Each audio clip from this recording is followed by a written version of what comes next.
जाहिल फैमिली में शादी होगी तो इनके साथ आप बिल्कुल डिसेंट नहीं रहेंगे, इनके साथ जंगली रहें। बल्कि मेरा मानना तो ये कि इनके साथ डबल जंगली रहें।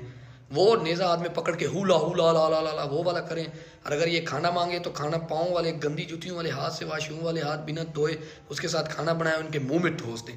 क्योंकि ऐसे बंदों का यही नतीजा है। और जब भी आपकी उर्दू का मजाक बनाए तो आप इनका डबल मजाक बनाएं। वो गालियां दें जो आपके दिल में ना चाहत होती है कि मैं कभी किसी पर निकालूं, वो इन सब पर निकालें। क्योंकि डिसेंटी इन लोगों के लिए बिल्कुल नहीं है।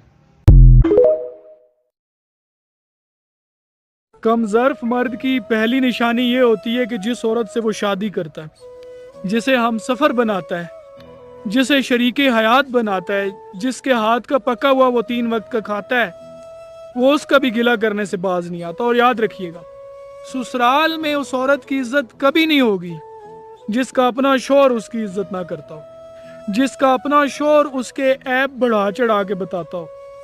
आला ज़र्फ इंसान की निशानी ये होती है कि जिसे हम सफ़र बनाता है, जिसे शरीके हयात बनाता है, फिर उसकी इज्जत करता है, उसके ऐबों को छुपाता है, ना कि उसका तमाशा बनाता है, और उसकी इज्जत करता है और उसकी इज्जत करवाता है।